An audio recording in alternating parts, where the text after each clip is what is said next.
পবিত্র ঈদ উল ফিতরকে ঘিরে জমে উঠেছে কেনাকাটা।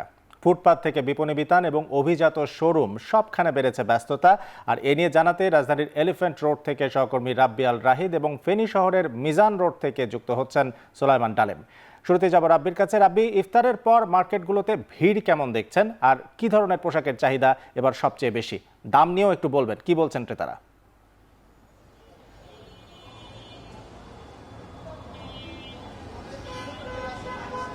আরাফিন, দেখছেন যে এই মুহূর্তে আমি এলিফ্যান্ট রোডের একটি মার্কেটের ভিতর রয়েছে। এটি হলো মনসুর টাওয়ারের মধ্যে, এবং এই মার্কেটগুলোতে বিশেষ করে এই এরিয়াতে যেসব মার্কেট রয়েছে, নিউ মার্কেট, তার পাশে বাটা সিগন্যাল বা গাউসিয়া, অন্যান্য যেসব মার্কেটগুলো রয়েছে সেই মার্কেটগুলোতে সাধারণ যেসব মানুষ রয়েছে, নিম্নবিত্তের মানুষরা ক্রয় করে থাকে, ঈদ মার্কেট করে থাকে। বাট এই এলিফ্যান্ট রোডের এই এরিয়াটিতে বিশেষ করে একটু উচ্চবিত্ত ব্যক্তিরা, বিশেষ করে চাকরিজীবী এবং একটু ব্যবসায়ীরা যারা রয়েছে, তারা এই জায়গাগুলোতে বিশেষ করে মার্কেটটা বেশি করে থাকে, যার কারণে এখন পর্যন্ত এই জায়গাগুলোতে এখনও ভিড় কম। তবে তারা ব্যবসায়ীরা বলছেন যে আরও কয়েকদিন পর এই মার্কেটগুলোতে ভিড় অনেকটা বেড়ে যাবে। বিশেষ করে তারা বলছেন যে এখনও অনেক চাকরিজীবী এবং ব্যবসায়ীরা তারা এখনও ঈদের বেতন বোনাস পাননি, যার কারণে এখনও এই জায়গাগুলোতে ভিড় অনেকটাই কম। আর যদি আমি বলি পোশাকের দামের ক্ষেত্রে, তাহলে এটি বলা যায় যে পোশাকের দাম এই জায়গাগুলোতে মোটামুটি ২,০০০ টাকার মধ্যে রয়েছে। ২,০০০ থেকে উপরে প্রায় ১০,০০০, ১৫,০০০ পর্যন্ত এই জায়গাগুলোতে পোশাকের দাম রয়েছে, যেগুলো আসলে নিম্নবিত্তের জন্য না, এগুলো আসলে উচ্চবিত্ত বা মধ্যবিত্তের জন্য, মধ্যবিত্তের ক্রয় ক্ষমতার মধ্যে রয়েছে। এবং আমি যদি আপনাকে বলি যে এই এরিয়াটিতে বিশেষ করে প্যান্টের ক্ষেত্রে যদি বলি, প্যান্টের ক্ষেত্রে জিন্স, গ্যাভার্ডিং, এই জাতীয় প্যান্টগুলোর দাম ২,০০০ থেকে ৩,০০০ টাকার মধ্যে, এবং টি শার্ট, ফর্মালি যেসব টি শার্ট রয়েছে এবং শার্ট রয়েছে, সেগুলোর দাম মোটামুটি ২৩০০ থেকে ৩৩০০, প্রায় ৪,০০০ টাকার মধ্যে রয়েছে।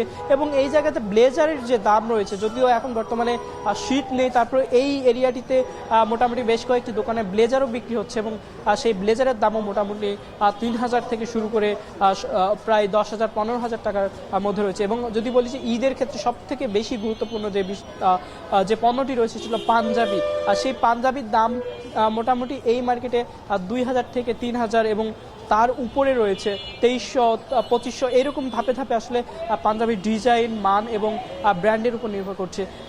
আরেফিন, এই যে এলিফ্যান্ট রোড রয়েছে, এই রোডের এই মার্কেটগুলোতে এখন বর্তমানে ভিড় অনেকটাই কম রয়েছে। তবে আমি যদি আপনাকে বলি যে আমার পাশের যে মার্কেট রয়েছে নিউ মার্কেট, সেখানে ভিড় অনেক বেশি।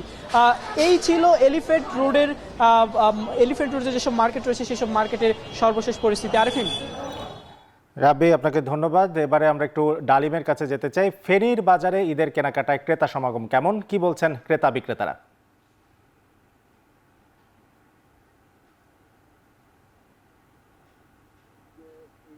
রমজানের পর থেকে ফেনীতে বিপণী বিতানগুলি রয়েছে, শোরুমগুলি রয়েছে এবং যে ফুটপাত রয়েছে, সব জায়গায় কিন্তু আমরা দেখেছি যে ঈদের যে জামা এবং জুতো সহ অন্যান্য যে কেনাকাটা রয়েছে সেগুলো করার জন্য সাধারণ মানুষের যে ভিড়, সেগুলো কিন্তু আমরা দেখেছি। আমরা দেখেছি যে আজকে যে সন্ধ্যা থেকে, অর্থাৎ ইফতারের পর থেকেই ফেনী শহরের গ্র্যান্ড সুলতান মার্কেট এবং অন্যান্য যে মার্কেটগুলো রয়েছে, শহীদ মুসলিউদ্দিন বিপণী বিতান সহ এবং অন্যান্য যে বিপণী বিতানগুলো রয়েছে, সেখানে কিন্তু নারীদের যে আনাগোনা বিশেষ করে আমরা সেটি দেখেছি। তবে মধ্যপ্রাচ্য যে যুদ্ধ পরিস্থিতি, সেই যুদ্ধ পরিস্থিতির কারণে ফেনীর যে ঈদ বাজার, সেটিতে কিছুটা ভাটা পড়ছে বলে বিক্রেতারা আমাদেরকে জানিয়েছেন। যেহেতু সেটি একটু প্রবাসী অধ্যুষিত এলাকা এবং এখানে যত মানুষ রয়েছেন, অধিকাংশ মানুষই কিন্তু কোনো না কোনোভাবে প্রবাসীদের সাথে কানেক্টেড, সে কারণে মানুষের মধ্যে কিছুটা উদ্বেগ এবং উৎকণ্ঠা রয়েছে। তবে আমরা দেখেছি যে নারীদের যেসব ক্রেতা রয়েছে দোকানগুলোতে গিয়ে আমরা দেখেছি যে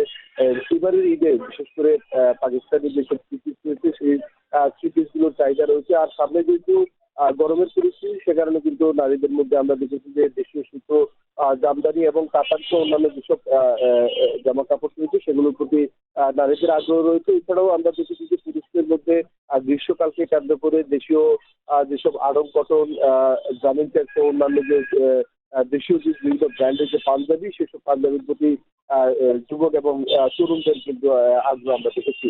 এছাড়াও আমরা দেখেছি যে বিশেষ করে টুপি এবং আতরের যে বাজার, সেখানেও আমরা ক্রেতাদের ভিড় লক্ষ্য করেছি। সব মিলে ফেনীর যে ঈদ বাজার আমরা দেখেছি যে ইতিমধ্যে কিন্তু সেটি জমে উঠেছে এবং ক্রেতা এবং বিক্রেতা দুই উভয়ের মধ্যে কিন্তু এক ধরনের যে ঈদের আমেজ সেটি কিন্তু শুরু হয়ে গেছে বলে আমরা বলতে পারি। এই ছিল ফেনীর ঈদ বাজারের খবরের সর্বশেষ আমার কাছে। রাব্বি এবং ডালিম, আপনাদের দুজনকে ধন্যবাদ আমাদের সঙ্গে যুক্ত হওয়ার জন্য।